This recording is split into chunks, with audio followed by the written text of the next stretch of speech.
Greetings and salutations, everyone. This is, I'm going to probably call this video something like, capping out, or finishing up, or whatever. Or maybe I'll go ahead and I'll take level 20 and I'll finish up this chain after the fact. I'm not sure yet. But, we went ahead and we picked up two of my favorite quests to kind of do in this level range. The Lord of Stone and Sane Asylum. They're both super fast. I'll just glue them together in one video. But then, like I said, we might, after level 20, I'm assuming that this is going to take us to level 20, these two quests together. And we might go ahead and do the rest of this chain also this life, so we don't have to worry about it next life. But the sun is never seen. A twisting passage leads to the Kyber gem shimmers in the gloom. I'm not as worried about would make a fine gift for the Lord of Stone. Putting these two quests right now in the chain series. I just would like to have... I'd like to finish up my leveling with a couple of quests that I personally find to be pretty simple. And I know that at least one person was struggling with doing these quests on the stream. They asked me what to do, and I gave them these two quests as really good ways to finish. Finish up level 19, and they struggled a little bit being their first time through. And I think that a good video on how to knock these out will actually be really helpful for some of the viewers who are a little bit newer. So this does have, in my opinion, one of the harder quests to like do the chain. And it's not the capstone. Acute Delirium is also in this chain.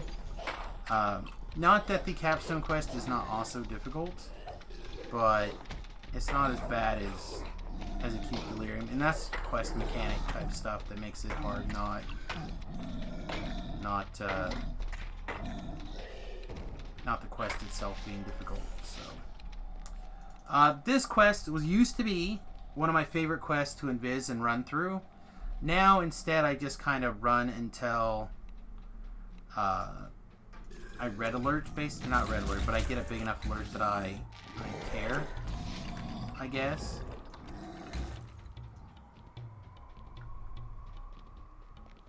I do try to take advantage of things like dancing balls and AoEs in this quest, but it's not required. Oh, decided to make that guy dangerous today, DDO. See how it is. The stone creature crumbles into dust. At the same moment, a massive stone door rolls open, inviting you deeper into Kyber.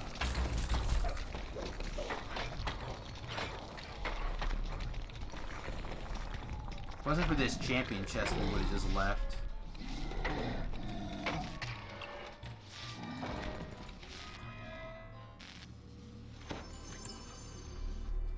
Alright. After each of these mini bosses that pick up a crest, there'll be a shrine relatively nearby. So if you are conserving boosts for some reason, spell points for some reason, don't worry about it. A hovering eye spots you and rushes away. So there's these eyeballs along the way that are part of these spies before they can report back to the part of an optional. I never worry about them. I feel like hunting them down adds so much time to the quest that I'm not about it.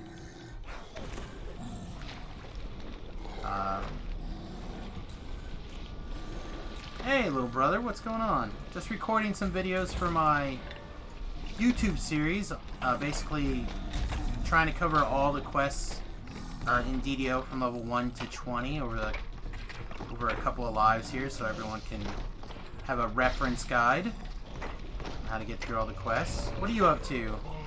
Enjoying California, yay?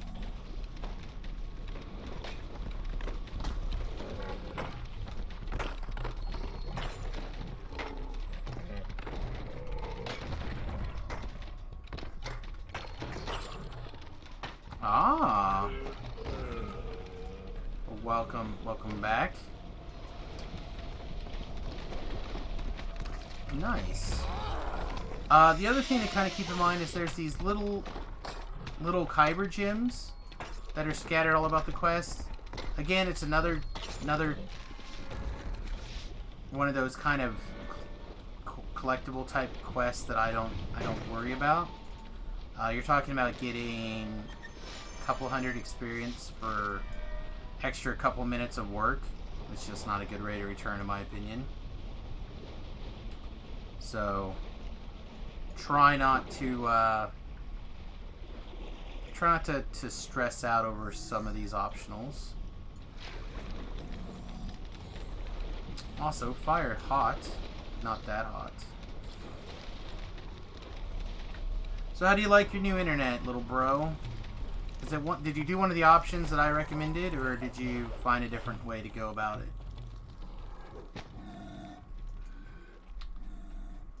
So for those of you who are watching the video later after the fact, my little brother recently moved to Washington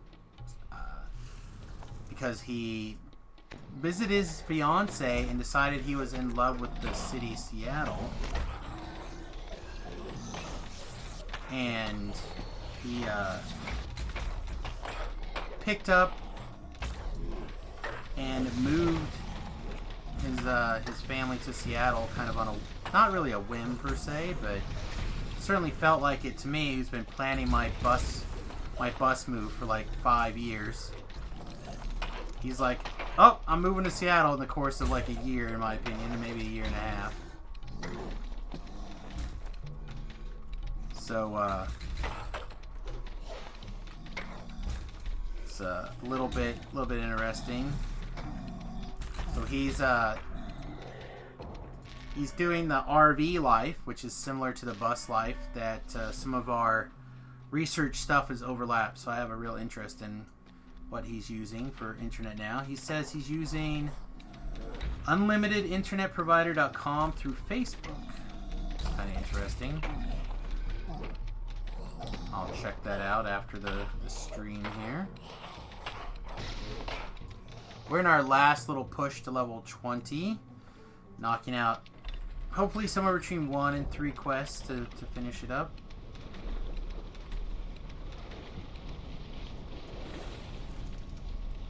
$35 a month for unlimited through AT&T. No throttling. A creature formed out of molten It's really good, actually. How many connections? Does it have a connection limitation? Probably. Oh no, I'll read all of it. I'll read it for you later. Anyway, and got that Nighthawk router. Okay. The routers make a difference because they often trick the. I shouldn't say trick the company into thinking you only have one connection, but trick the company into thinking you only have one connection. These guys are finger deathable, stunnable, stone skinnable, or not stone skinnable, flesh to stonable, power word killable. Just don't be afraid to use your various ways to make them easy to get rid of. Another Reaper, man. The addition of Reaper mode is one of the reasons why we've kind of gotten away from doing this quest the old-fashioned invis and run-through manner. Reapers tend to see you anyway. Champions will tend to see you anyway and notify surrounding monsters where you're at. You should probably run forward. Not everyone's going to run backwards through this quest. It's probably a good time to clear aggro as well.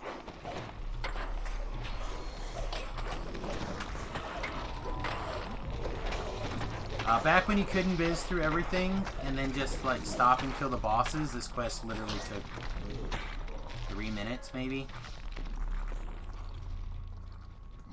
Excuse me. That was horrendous.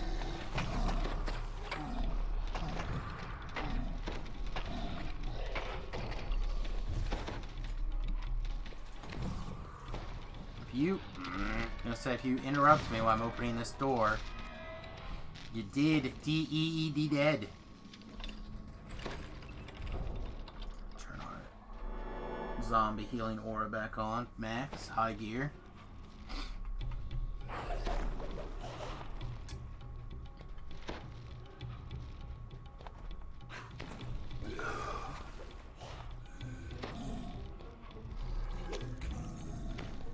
What else is kind of interesting in this quest? Oh, you know what? There's a decision point right here that I just ran through without even thinking about. Take the first right, and it'll basically force you to go the correct direction. Yeah, you 100% have to get one of those signal boosters if you're going to travel, so I will definitely be getting one for myself. I understand they have a tendency to eat power though, so be really careful there. An ecstatic Alright, so Medusas, dances to an as eerie per my tune, usual surrounded by a crowd claim, of stone statues. they're good at She making it invites hard. you to join in her Same reverence for Medusa, the Samius gesture. like notes as usual. You can shield block through the turn to stone light. You can put on a pale lavalier. You can just stun and kill her very quickly. You have lots of options to deal with the Medusa. I'm just going to clear the non-Medusa aggro before we activate the Medusa here.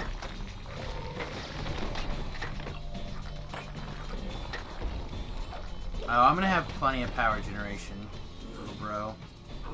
Alright, so we're going to stun her with the powered stun. We're going to shoot her in the face until she goes bye-bye. She's still turning us to stone, looking at the ground. So keep that in mind with these four nasty tricks. A stone door rumbles to life in the distance. Way forward. Said I want to put something like 1,000 watts of solar on the roof, and I'd like to get the I'd like to have the option to put out a wind turbine as needed. So, and you don't turn it on all the time. You turn it on just as needed. Right. So there's that last shrine I kind of talked about. Sweet mushroom collectible. And then we're basically just gonna wiggle around. You'll be able to see where you need to go because there'll be 3 crests.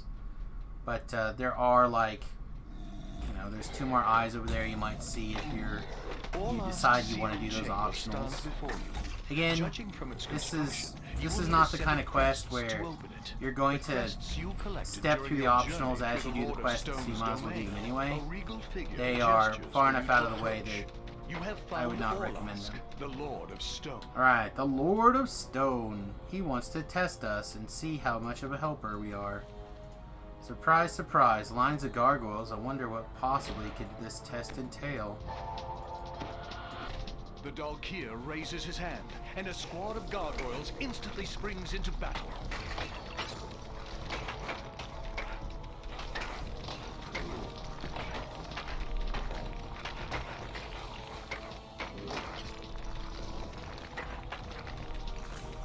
Alright, well that was good. Now what do you think? We still got more gargoyles left. He wouldn't possibly challenge us by doing the exact same thing, would he? What could be more unexpected than more of the same? Eager to die for their mad lord.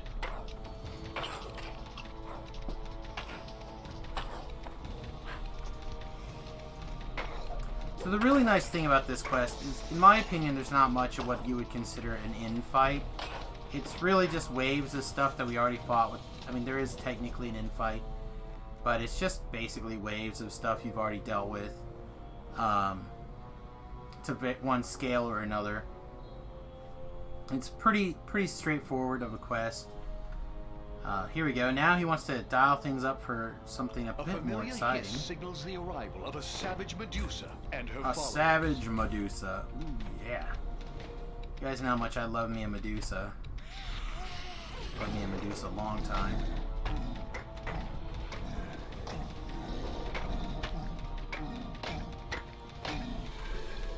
Gotta hear that nonsense. Alright.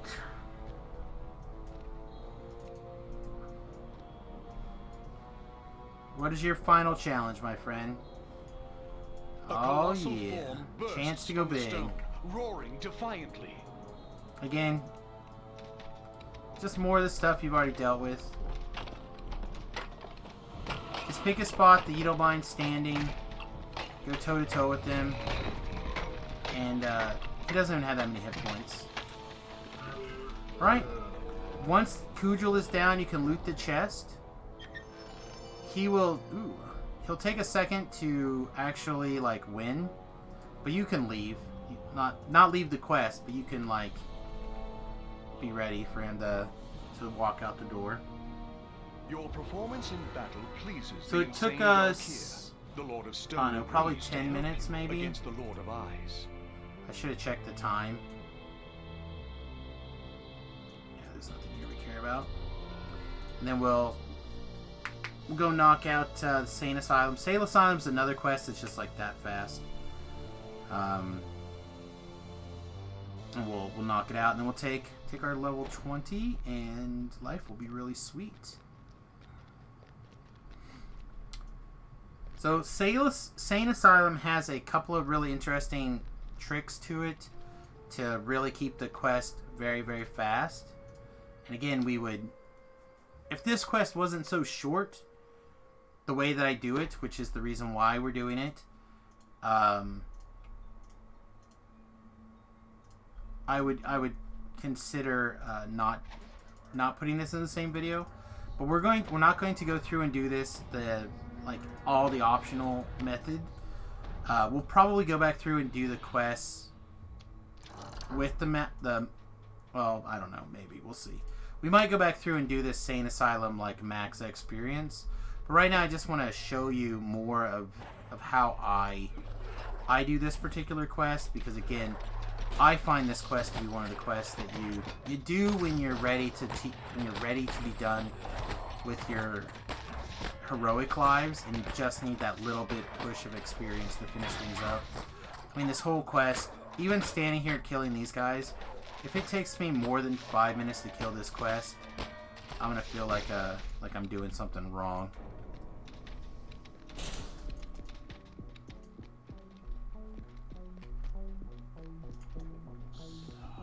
Eyeballs just blinded. There'll be a trap box right up here. This trap box will disable massive fire traps down this hallway. All these will turn on fire and shoot fire down you. So you don't want that. I'm gonna pull this lever. These two casters are actually very dangerous. And then the receptionist does hit quite hard.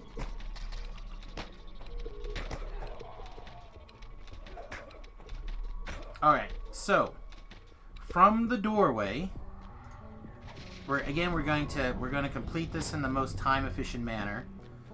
So unfortunately, I only know how to do it. There's not like a way to guide you through and explain things, but we're going to kind of loop around. I'm going to shoot the Daydream. We should, well, it probably would not have been the worst idea in the world to switch our items around to the fire mode, but it's just, even with our stuff set up for cold, he was not a challenge. And then the next guy is going to be fire anyway, so we might as well just be ready to deal with that.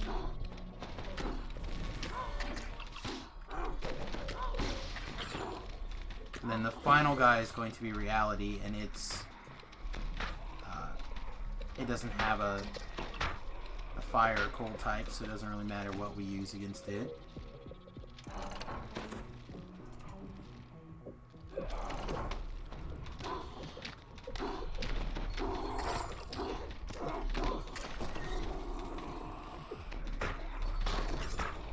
This is one of the quests where I do my best to kill the fewest number of enemies possible. The deception bonus, because we're going to go so fast, if we can pull off the deception bonus, because we've, that's not the button I wanted to push, distracted the monsters to the point where we can just walk through, we'll make up for the fact that we're kind of struggling some other places.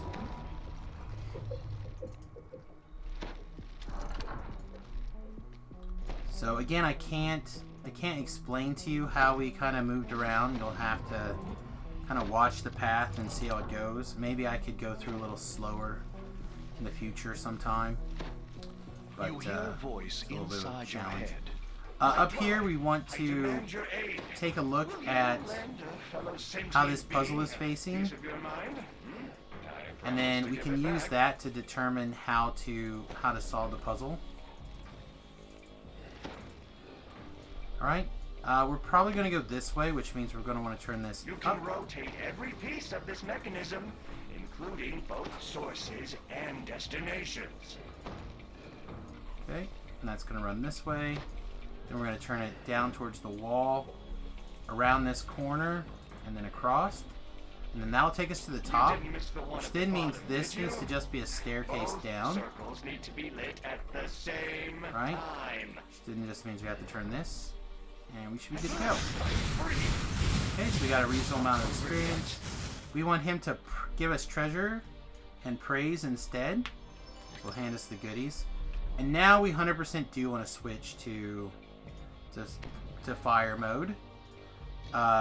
This last beholder is a cold beholder, or this last boss is a cold boss.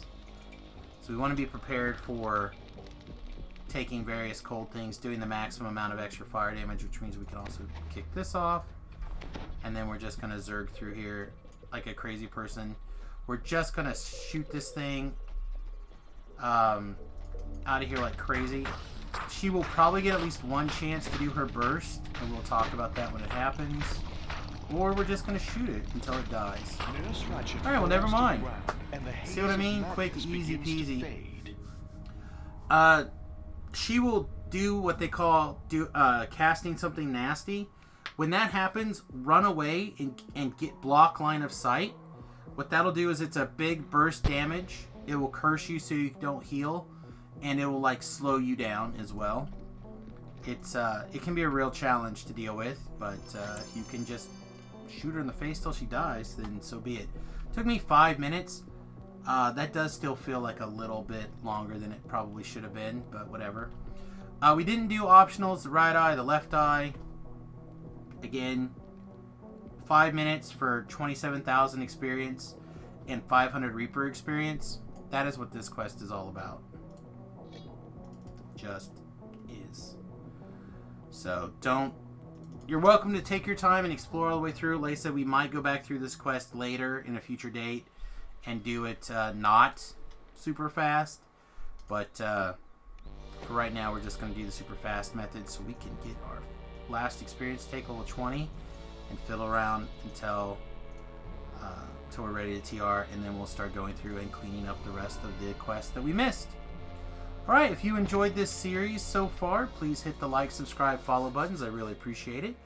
If you liked it enough to help support this stream, please consider jumping over to patreon.com/Samius and donating us as little as $1 a month. You give me $1 and I get, I think, 96 cents on the dollar through Patreon.